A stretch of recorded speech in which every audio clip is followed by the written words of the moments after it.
Pagi ini saya akan menyampaikan tema yang saya kutip dari hadis Bukhari Muslim, ya, yaitu tentang seseorang laki-laki terakhir yang keluar dari neraka. Nah, jadi gitu ya. Laki-laki terakhir yang keluar dari neraka dan laki-laki terakhir yang masuk surga. Nah, gitu judulnya. Karena di akhirat itu cuma ada dua, surga atau neraka. Nggak ada di antara surga neraka, tidak ada penghuni. Ya, kalau tidak di surga, di neraka. Kalau tidak di neraka, di surga. Artinya kalau orang keluar dari neraka, pasti dia masuk surga, gitu ya. Dan nggak ada orang dari surga itu dikembalikan ke neraka, nggak ada. Masuk surga sudah. Khalidina fiha abadan. Ya. Kisah ini saya kutip dari hadis Bukhari Muslim, ya, yang diriwayatkan oleh Abdullah bin Mas'ud. Jadi Bapak Ibu bisa rujuk di Fathul Bari, ya, karya Ibnu Hajar Al-Asqalani. Kata Rasulullah SAW, inni la'a'lamu akhira ahli nari khuruja. Ini la'alamu itu dalam hadis yang versi yang sama kalimatnya berubah, inni la'arifu. A'lamu dan la'arifu mananya sama sebetulnya. Dalam pelajaran usul fikih disebut muradif, ya. Jadi kalimatnya banyak tapi maknanya sama, ya, muradif. Kalau sebaliknya, kalau ada yang satu kata maknanya banyak, itu terbalik, ya. Ini katanya banyak, maknanya sama. Kata Rasulullah, sungguh saya mengetahui, ya, la'arif itu diperlihatkan atau mengetahui seseorang yang terakhir keluar dari neraka dan terakhir masuk surga. Nah, hadisnya panjang semuanya, Pak. Rajulun yakhruju minha habwan. Seorang laki-laki yang keluar dari neraka itu dalam keadaan merangkak, ya. Dalam hadis lain disebutkan zahfat. Zahfat itu kalau bahasa kita bonyok. Kalau maling ayam itu, ya, ketangkep, digebugin warga, bonyok, ya, pipinya miring sebelah, ya. Hidungnya pesek kan, digebugin terus kan, bengkak matanya. Lah ini juga sama nih, Pak. Laki-laki ini keluar dari neraka dalam keadaan merangkak dan bonyok. Wah, bayangin, Pak, ratusan tahun, bahkan mungkin ribuan tahun itu di neraka, tiap hari digebugin sama malaikat Zabaniyah. Malaikat Zabaniyah, malaikat yang khusus menyiksa, luar biasa, macam-macam. Yang paling ringan siksaannya di neraka itu apa? Seseorang pakai trompa atau sendal, pakai sepatu, atau nginjak batu yang terbuat dari arang. Sepatunya dari arang, sendal dari arang, trompanya dari arang yang bak panas tuh, ya, kayak zaman dulu makan kalau kita nyetrika tuh pakai arang tuh, ya, pakai setrikaan cap jago tuh, ya, yang gambar jago zaman dulu mah, ya. Itu arangnya itu diinjak di kaki, ya, atau berupa sepatu, berupa sendal, berupa trompa, langsung otaknya mendidih. Menurut dia itu siksaan yang paling berat. Ternyata kata Nabi, itu siksaan paling ringan yang Allah berikan kepada penduduk neraka. Laki-laki itu begitu juga menghadapi siksaan ratusan, bahkan mungkin ratusan ribu tahun, bahkan mungkin jutaan tahun baru bisa keluar dari neraka, Pak. Tuh. Merangkak dia. Dan pada waktu itu begitu dia keluar, itu penduduk neraka menangis semuanya. Kenapa menangis? Karena sudah tidak ada lagi yang akan dikeluarkan dari neraka. Wong dia terakhir keluar dari neraka. Dalam hadis Muslim diceritakan namanya nih apa tuh? Bani Juhaina. Namanya Juhaina. Bayangkan, Pak, Rasul sudah mengetahui namanya orang yang terakhir keluar dari neraka. Pada itu kan masih hidup Rasul, ya, masih hidup, dan peristiwa yang akan terjadi itu kan mungkin jutaan tahun yang akan datang, ya, kan belum kiamat. Jutaan tahun yang akan datang peristiwa itu baru terjadi, dan itu sudah Rasul ketahui atas dasar informasi dari Allah Subhanahu Wa Taala. Namanya Juhainah, dari Bani Juhainah, dan orang Arab. Wah, paham ya? Berarti yang terakhir itu orang Arab, bukan orang Indonesia. Gitu ya. Bukan orang RW 13. Ya, artinya ada harapan. Kita bukan menjadi orang yang terakhir keluar dari neraka. Tuh. Dia merangkak jalan tuh, Allah berkata, ya, fantaliq fadkhulil jannah.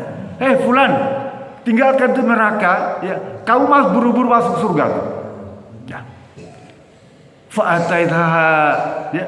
Lalu dia masuk ke dalam surga tuh, fahayyalah, ya. Lalu dia menghayal bahwa qad mal'a, udah penuh surga itu. Ya, udah penuh. Dia bayangannya dia itu neraka surga itu sudah penuh, ya. Balik lagi ke Allah, ya Rabb, ya, qad wajadtuha qad mala'a. Ya Rasulullah, ya Allah, surga itu sudah penuh, udah gak ada tempat lagi buat saya. Allah ngomong lagi, fadkhuluha, ya, fahayyalha malaka fid dunya. Masuklah kamu. Kamu jangan berpikir surga itu seperti sebuah tempat di dunia. Kan kalau kita nonton Persib bola tuh ya, udah penuh, udah nggak bisa, udah penuh. Jadi kamu bayangkan surga itu seperti tempat di dunia. Kalau sudah penuh sudah selesai. Fadkhula, masuk lagi kamu. Allah suruh tuh Pak, masuk lagi. Fahayyallaha, kamu bayangkan, hayal. Kamu hayalkan, ya, apa yang kamu inginkan. Falaka asyirat amsala fid dunya, pasti akan kuberikan 10 kali lipat yang kamu bayangkan di dunia. Tuh, suruh ngehayal kita. Masuk surga, dia pikir udah penuh. Allah bilang kamu menghayal, ya, kamu bayangkan sesuatu yang kamu inginkan, ya, pasti akan kuberi 10 kali lipat apa yang kamu bayangkan. Kalau kamu pengen punya rumah seperti di Podomoro, saya akan kasih 10 kali lipat luasnya tuh, indahnya. Kalau kamu pengen punya emas 74 kg, saya kasih 10 kali lipat 740 kilo. Tuh, coba. Allah saking memberikan kebahagiaan kepada kita. Kalau kamu ngebayangkan punya mobil 4 pintu, saya kasih mobil yang 40 pintu. Allah begitu Pak, langsung dibayangin sama dia tuh, membayangkan langsung tuh Pak. Allah berikan semua yang dia inginkan tuh 10 kali lipat. Kalau kau pengen punya istri cantik, saya kasih 10 istri cantik. Wah, luar biasa Pak. Sampai kemudian si laki-laki Juha ini ngomong, ya Rob, atas harubi atau hakubi, wa ini abdul wa antal malik. Ya Rob, apakah engkau meledek saya dan mentertawakan saya karena saya ini hamba sedangkan kau raja? Dia ngomong begitu Pak. Ya Rob, apa kamu ngeledek saya atau mentertawakan saya yang tidak berdaya ini? Tuh Pak. Kata Abdullah ibnu Mas'ud, fadhahika Rasulullah sallam qad badat nawajihi. Rasul tertawa terbahak-bahak sampai gigi geramnya kelihatan. Hadis ini cerita tentang Nabi yang tidak pernah tertawa terbahak-bahak. Itu mendengar kisah itu, Rasul tertawa sampai geramnya kelihatan Pak. Karena Nabi jarang tertawa terbahak-bahak kan. Yang kan jadi ibadah itu senyum ya. Kemarin saya terima WA, mual bakal seri bisi pajarkan bid'ah. Siapa yang kirim WA itu? Rasul memang selalu senyum, ya.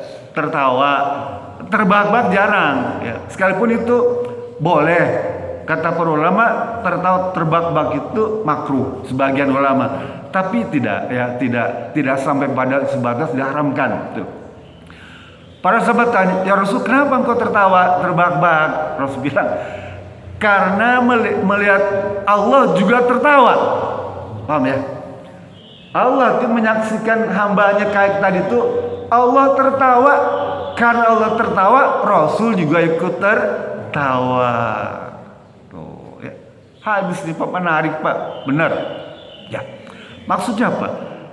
Dari hadis ini kita kemudian bisa mengambil belajar bahwa orang beriman, ya, sejahat apapun, orang yang ada dalam kalbunya iman, walaupun sebesar biji zarah, ya, dia pasti akan selamat, akan terbebas dari neraka. Siapa yang paling bersyukur? Kita, orang Islam nih. Orang Islam nih, pas sekalipun jahat kayak apalah ya, pasti dia masuk surga. Rasul bilang, kullu umati dakhalal jannah. Setiap umatku yang soleh, ya, yang fasik, yang jahat tuh, ya, yang nakal, yang badung, ahli maksiat, selama ada iman dalam kalbunya, pernah mengucapkan kata la ilaha illallah, asyhadu an la ilaha illallah, maka dia pasti masuk surga. Rasul ngasih tahu begitu. Cuma memang lelah Pak, karena neraka itu kan bukan seperti tempat antrian di rumah sakit panas gitu kan, tidak.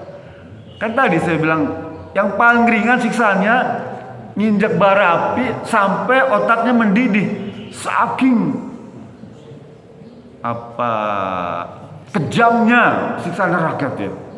Wah, kalau Bapak saya ceritakan semua kisah-kisah neraka, ngeri Pak, dan gak enak didengar, menakutkan gitu ya.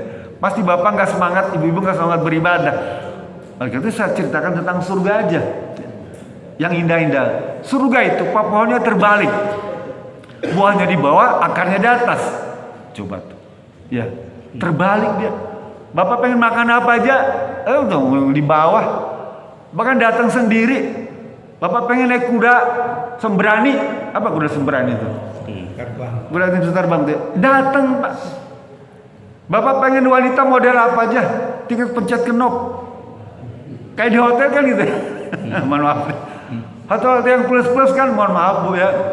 Itu begitu, tinggal pencet knop, datang tuh.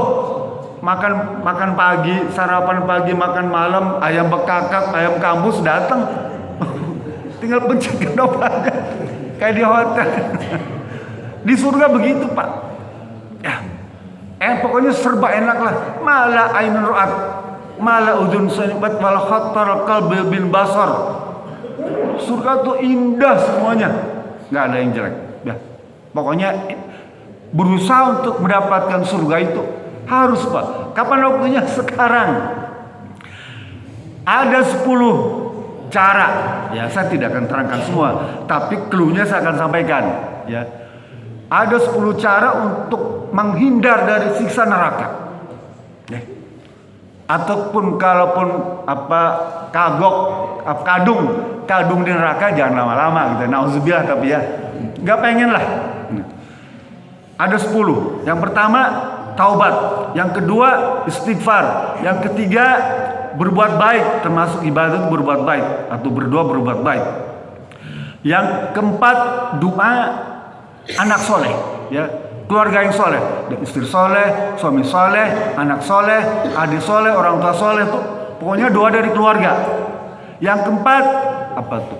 Beramal untuk orang yang sudah meninggal. Misalnya kurban atas nama orang meninggal, haji umroh atas nama orang meninggal, sedekah atas nama orang yang sudah meninggal. Ya. Yang kelima apa itu ya? Mendapatkan musibah. Ya, musibah itu salah satu cara untuk menghindarkan siksa neraka. Oleh karena itu jangan berburuk sangka kepada Allah Subhanahu wa taala ketika dapat musibah. Ya, dapat musibah jangan buruk sangka. Yang ketujuh, kesulitan hidup, ya, peperihan. Ya. Susah benar hidupnya ini, sini mentok sana mentok. Itu bentuk kasih sayang Allah Subhanahu wa taala. Jangan buruk sangka kepada Allah, ya. Yang kedelapan, perjalanan sepanjang akhirat, sisa kubur, padang mahsyar, ya, kemudian siratal mustaqim. Itu semua cara Allah untuk mengurangi dosa. Cara Allah untuk membebaskan dia dari neraka, ya. Sisa kubur alhamdulillah. Kenapa? Karena itu bisa mengurangi dosa kita. Tapi jangan kita cari untuk mendapatkan sisa kubur, jangan.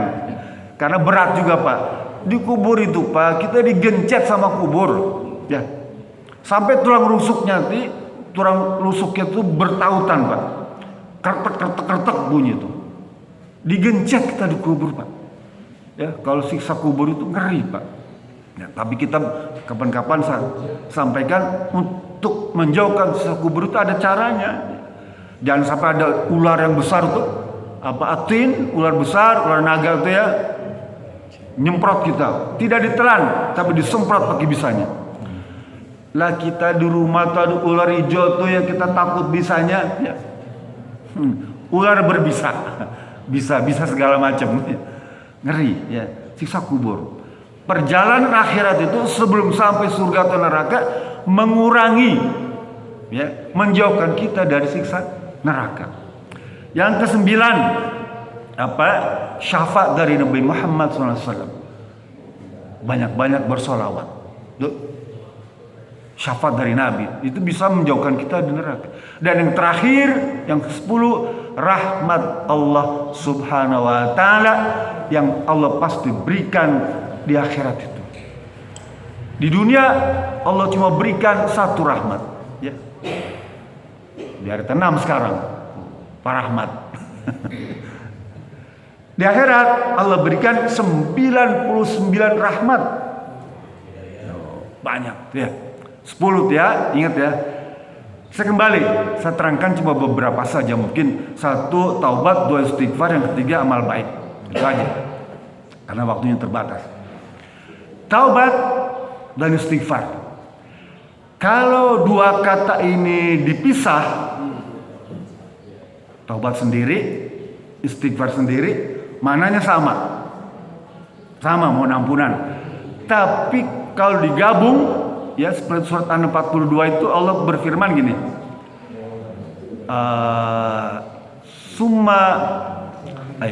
Wa ya qaumi astaghfiru rabbahum summa tubu ilaih. Ya. Wahai hambaku, beristighfarlah, mohon ampunlah kepada Tuhanmu dan bertobatlah kalian. Kalau digabung maknanya beda, ya.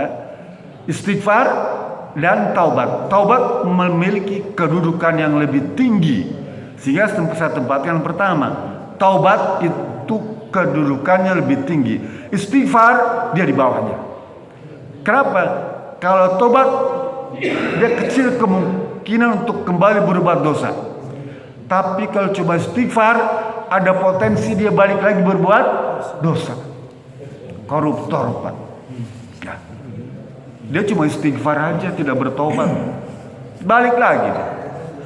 Ketangkep, dia istighfar, keluar korupsi lagi, belum bertobat. Tapi kalau bertobat selesai, dia close tuh ya, semua kasus sudah, yang sudah gitu. Taubatan nasuh. Nasuh itu maknanya murni, ya, murni. Jadi tobat yang murni, madu murni, asal nasuha. Jadi madu yang murni. Jadi taubat itu lebih tinggi kedudukannya dibandingkan dengan istighfar. Bagaimana kita supaya bertobat sungguh-sungguh? Bayangkan tentang siksaan tadi, ya, yang begitu berat. Bayangkan tentang surga yang begitu indah. maka kita akan bertobat, Pak. Kemudian kerjakan ibadah-ibadah yang wajib. Kata Rasulullah, as-salawatul khams wal umratu ilal umrat wal jum'atu ilal jum'ati mukaffiratun bainahuma. Salat yang 5 waktu nih, Pak, ya, yang kita kerjakan nih, subuh, dhuhur, asar, maghrib, isya nih, ya, itu bisa menghapus dosa kita, Pak. Di dalamnya ada unsur taubat dan istighfar. Salat 5 waktu. Jumat satu, Jumat berikutnya itu juga menghapus dosa di antara 2 Jumat tadi. Bagi yang punya harta banyak, setiap kali umroh diikutin umroh berikutnya, dia akan menghapus dosa di antara 2 umroh itu. Kalau punya uang, amin. Gitu. Dia bisa menghapus dosa kita, Pak. Ya. Oke, kembali. Sholat 5 waktu sajalah. Yang nggak pakai modal besar. Praktekkan sedapat mungkin, tuh, Pak. Untuk bisa datang ke masjid itu dalam keadaan apa? Tidak terlambat. Dalam hadis Muslim, Pak, Rasul berkata, ala adullukum bi amalin yamna'u minal khataya wa yarfa'u ila darajat. Sahabat, mau nggak kamu aku beritahukan nih tentang sebuah amalan, ya, yang kamu kalau kalian kerjakan bisa menghapus dosa kalian dan mengangkat kalian pada derajat yang tinggi. Qalu bala, tentu saja ya Rasulullah. Rasul menjawab, 3.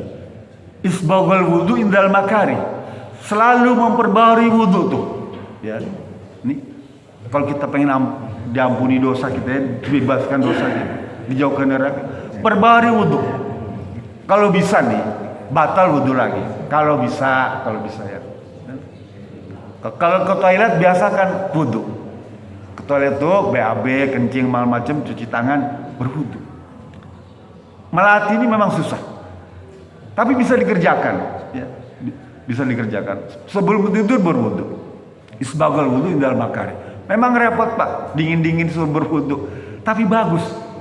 Kan kita pengen jangan jadi orang terakhir keluar dari neraka. Kemudian kedua, apa? Wa kasratul khutbah ilal jamaah. Perbanyaklah langkah untuk mengejar sholat berjamaah. Maksudnya takbiratul ula tuh, takbiratul ihram itu kita dapat, Pak. Paham ya?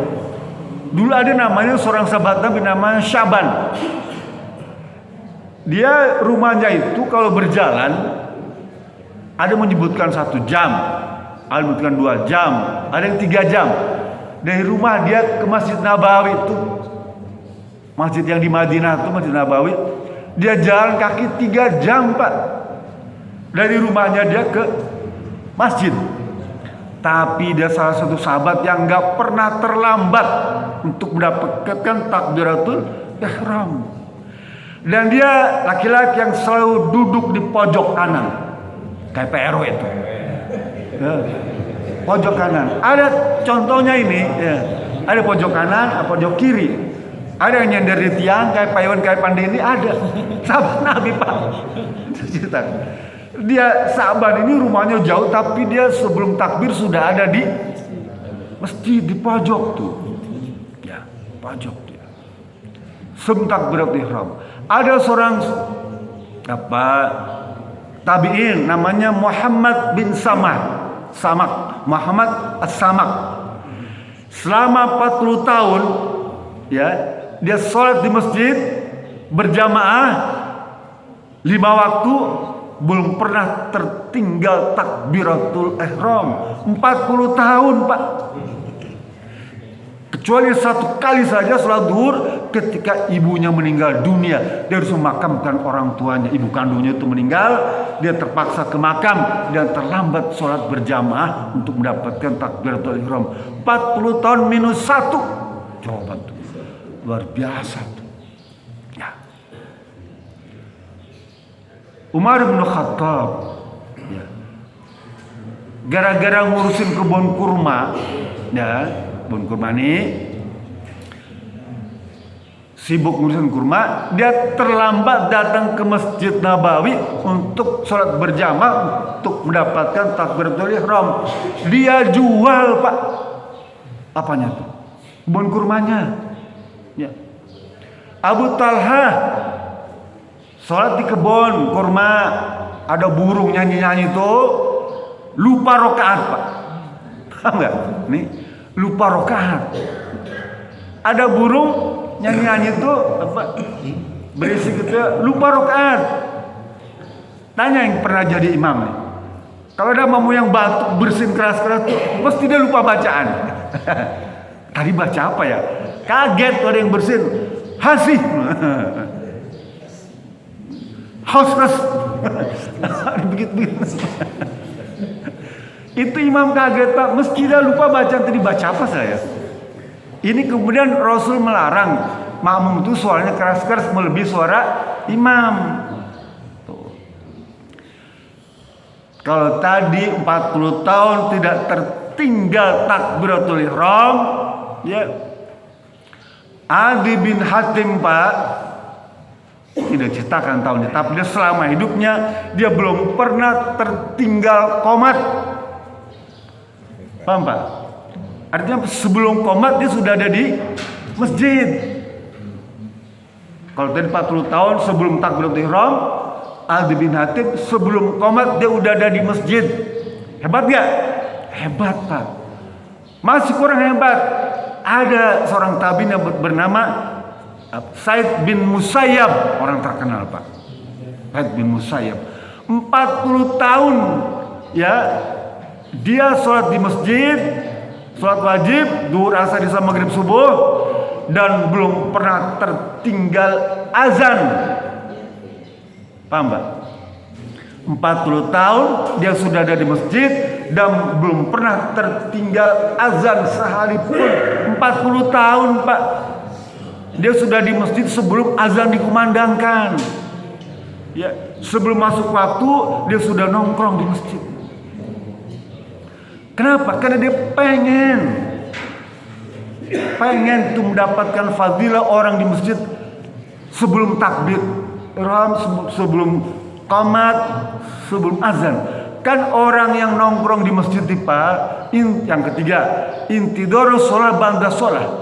Orang yang mendapatkan dijauhkan di neraka, ya, orang yang menunggu sholat. Artinya apa? Kalau datang sebelum azan, dia akan menunggu sholat. Kan itu ya? Itu orang istimewa, Pak. Menunggu sholat itu. Ya. Duduknya aja nih, nggak sholat ya, Pak. Duduk nih. Malaikat mendoakan, apa doanya? Allahumma gfir lahu, Allahumma arhamhu qabla ma'lam yakum ma'lam yuhdis. Malaikat mendoakan orang yang nongkrong di masjid sebelum dia berdiri dan sebelum batal wudunya. Para ulama kemudian membolehkan pindah duduk. Misalnya pertama di sini nunggu waktu, dia duduk di pojok sana, ya. Dan tidak disunahkan untuk berzikir, dah. Tidak diperintahkan untuk baca Quran, tidak. Duduk aja, ya, duduk aja tuh nongkrong dalam masjid, maka dia diberikan ampunan oleh Allah dan diberikan rahmat Allah karena didoakan oleh para malaikat. Doa malaikat itu manjur, Pak. Dia tidak pernah berbuat maksiat kayak kita. Dia tidak pernah berdusta kayak saya. Dia tidak berbohong kayak saya. Ya. Dia tidak bermaksiat seperti saya. Malaikat, doanya manjur. Nah, kalau didoakan malaikat kan luar biasa. Di samping kita juga bisa berdoa. Antara azan dan qomat ada waktu, merupakan waktu doa yang mustajabah. Ya. Jadi jangan sampai tertinggal tuh. Kalau bisa, kecuali ada uzur. Syaban tuh yang biasa di pojok tuh ya. Suatu kali dia tertinggal sholat, Pak. Takbir tuh dia lari, Pak. Lari ngejar tuh. Lari tuh sampai masjid, udah rakaat terakhir Imam berdiri dan dia datang masuk masjid itu pas imam sedang ruku. Paham ya? Imam sedang ruku. Tuh. Lalu dia baca takbir Allah Akbar langsung ikut ruku. Paham ya? Ruku. Tuh. Apa yang begitu i'tidal dia baca. Yang sering dibaca Pak Sujana. Hamdan katsiran thayyiban mubarakan fi kama yuhibbu rabbuna wa yarda. Nah, Nabi mengajarkan kepada kita pada umat Islam dulu kalau i'tidal bacanya apa? Sami Allahu liman hamidah. Paham ya? Itu yang Rasul ajarkan. Lah Syabani bacanya beda. Bacanya hamdan katsiran thayyiban mubarakan. Sampai sahabat yang lain tuh kaget Pak di sebelahnya. Udah mah datang terlambat, ya telat nih. Bacanya beda. Kan kacau ya. Tidak ikut sunnah. Ini mesti bidah. Ya, salah, batal sholatnya. Selesai sholat, para sahabat itu ya nanya ke Rasulullah, Rasul itu tadi apa? Dia beda banget bacanya gitu ya. Sementara dia lagi luruskan sisanya tuh apa namanya? Masbuk ya. Kalau kita sholat kan tertinggal tuh namanya masbuk kan, dia mesti tambah lagi kan. Selesai beres tuh, itu tadi yang ngomong hamdan katsiran siapa? Gak ada jawab Pak, takut semua. Gak ada yang jawab. Tanya siapa tadi yang baca itu hamdan katsiran? Gak ada yang jawab. Lalu saya cerita. Itu karena tadi waktu dia baca itu ada 12 malaikat berebut untuk membawa kalimat itu. Malaikat berebut, ada 12 malaikat berebut untuk membawa kalimat itu diserahkan kepada Allah Subhanahu wa taala. Kan kalimat itu merupakan kalimat yang sangat baik. Begitu Rasul ngomong, saya Rasulullah tadi ngomong, Syaban. Dia mendapatkan sholat berjamaah itu ruku, paham ya? Dia tambah 3 rakaat. Dan Rasul tidak meminta untuk menambah lagi jadi 4, paham Pak? Hadis inilah yang dijadikan oleh semua mazhab bahwa orang yang mendapatkan imam ruku itu dihitung sebagai 1 rakaat. Paham ya? Ini ilmu nih, ya. Man adrokta ruku adrokta rakaat, wa man adrokta rakaat adrokta sholat. Barang saya mendapatkan imam sedang ruku dan kita ikut, maka dia telah mendapatkan 1 rakaat. Kalau sudah mendapatkan 1 rakaat, maka dia mendapatkan sholat berjamaah. Paham Pak? Jadi kalau dia dapat 1 rakaat itu, maka dia mendapatkan jamaah, sholat berjamaah. Jadi pahalanya 27. Sekalipun cuma dapat 1 rakaat tadi. Bahkan ulama yang lain membolehkan sekalipun kamu udah akhir datang, udah tahiyat akhir nih Pak. Beberapa detik lagi salam, langsung dia takbir, langsung duduk. Kama yamnaul imam tuh salam. Tertinggal 4 rakaat, 4 rakaat tertinggal, maka dia dianggap juga sebagai sholat berjamaah. Kan enak ya?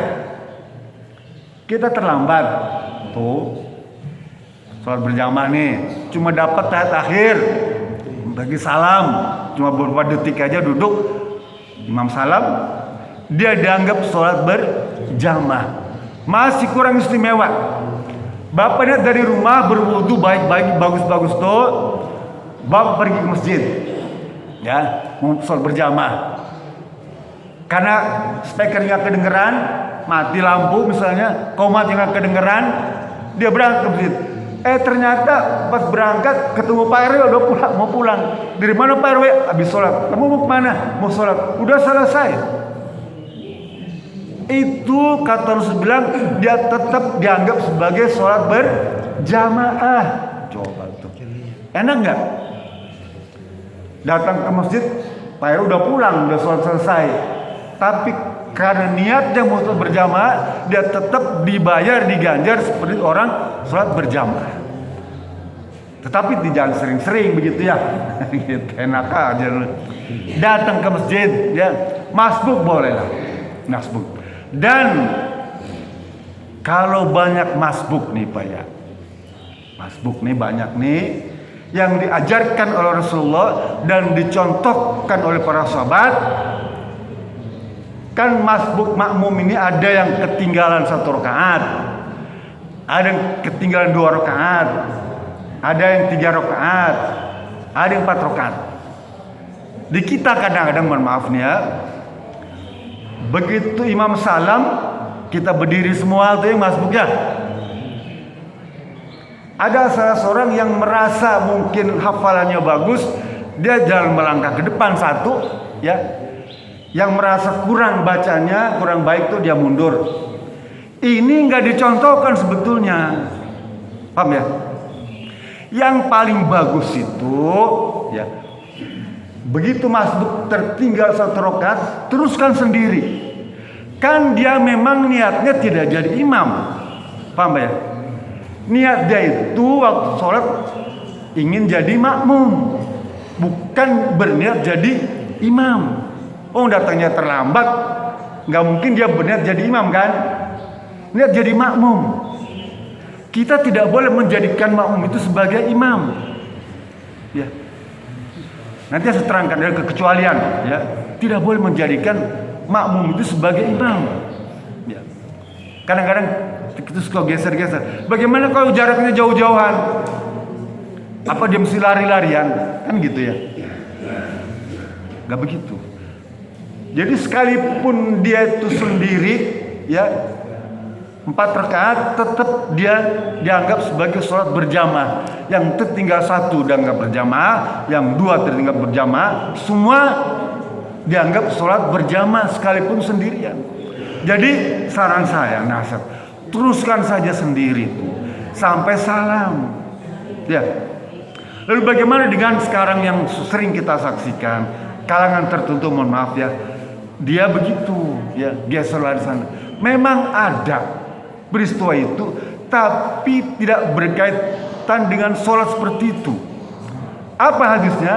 Hadisnya pada waktu itu Nabi Muhammad SAW sedang sakit keras. Lalu jamaah meminta Abu Bakar jadi imam, ya, imam sholat karena dianggap paling soleh, ya, jadi imam. Setelah jadi imam, ternyata Rasul keluar.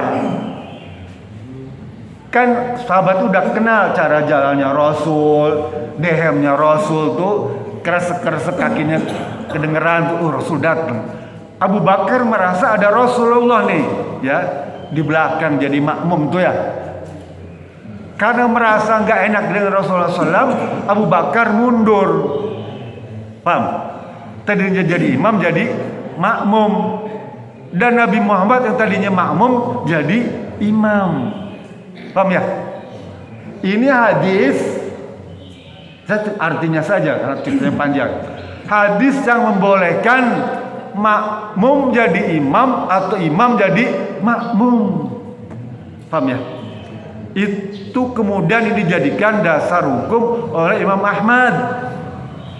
Sehingga teman-teman dari Saudi Arabia yang tamatan sana mesti mempraktikkan ini. Hadis yang kedua, hadis mauquf dari Abdullah bin Umar. Pada waktu Umar bin Khattab jadi imam, Umar bin Khattab jadi imam ya, imam sholat subuh, ada yang membunuh, paham? Dibunuh, Umar bin Khattab dibunuh, jatuh dia, ya, jatuh, imam jatuh, berdarah-darah sampai mengantarkannya pada wafat. Mantap dia.